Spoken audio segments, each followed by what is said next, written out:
Assalomu alaykum. Mening ismim Lola va men hozir Janubiy Koreyadagi Ansan universitetida tahsil olayotgan o'zbekistonlik talabaman. Bu videoni Koreyada o'qishni xohlayotgan o'zbek do'stlarim uchun Ansan universiteti qanday universitet ekanini o'z shaxsiy tajribam asosida tanishtirish maqsadida tayyorladik. Koreyaga kelishdan oldin men ham qiyin bo'lsa kerak, xarajatlari katta bo'lsa kerak deb xavotir olgan edim. Ammo Anson universitetga o'qishni boshlaganimdan so'ng bu xavotirlarim ancha kamaydi.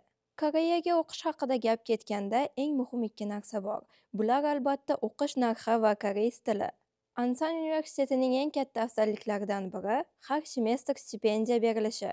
Bu yerda TOPIK yoki KP darajasiga qarab o'qish kontrakti 30% dan 100% gacha kamaytiriladi.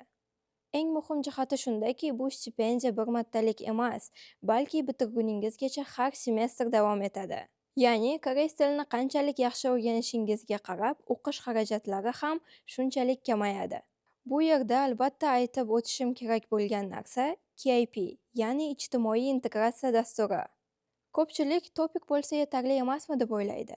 Lekin Koreyada haqiqiy hayotni boshlaganingizdan keyin KIP yanada muhimroq ekanini tushunasiz. Topik koreys tilini bilish darajasini aniqlovchi imtihon. KIP bo'lsa Koreya hukumati tomonidan tasdiqlangan rasmiy dastur. Ya'ni u yerda koreys tili, koreys jamiyati va viza va yashashga oid bilimlar o'rgatilinadi. Eng katta farq shundaki, topikning amal qilish muddati bor, KIPni esa amal qilish muddati yo'q. KIP darajasini bir marta olsangiz, u doimiy ravishda tan olinadi.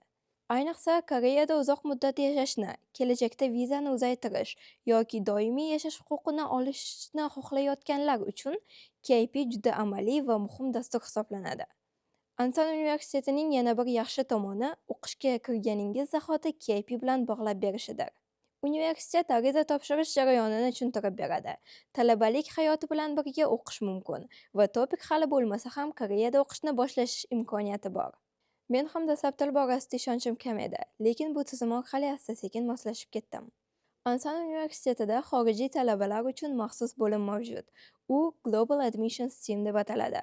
Bu yerda viza, yashash muddati, uzaytirish, xorijlik ro'yxatdan o'tkazish, sug'urta, yarim stavkali ish, ishga joylashish bo'yicha maslahat olishingiz mumkin. Agar bularni yolg'iz o'zingiz qilishingiz kerak bo'lsa, juda qiyin bo'ladi. Ammo bu yerda har doim mas'ul xodimlar sizga yordam beradi. Ansan universiteti amaliy ta'limga yo'naltirilgan universitet hisoblanadi. Mehmonxona va turizm, oshpazlik, go'zallik, kompyuter texnologiyalari, video dizayn, marketing kabi ishga to'g'ridan-to'g'ri bog'liq yo'nalishlar mavjud. Darslar faqat nazariya emas, amaliy mashg'ulotlar, loyihalar va sanoat bilan hamkorlikda olib boriladi.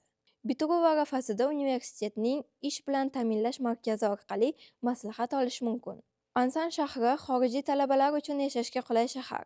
Ko'p millatli muhit mavjud va yashash xarajatlari nisbatan qulay. Darslar asosan haftasiga 2-3 kun jumlangan tarzda o'tiladi.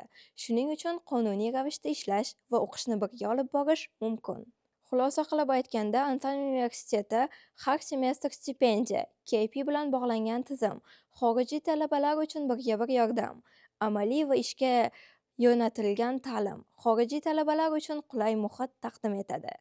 Bularning barchasi bitta universitetda jumlangan. Agar siz Koreyada o'qish haqida ikkilanayotgan bo'lsangiz, Ansan universiteti juda real va ishonchli tanlov deb ayta olaman. Men kabi siz ham Ansan universitetida Koreyadagi ta'lim yo'lingizni boshlashingiz mumkin. E'tiboringiz uchun rahmat!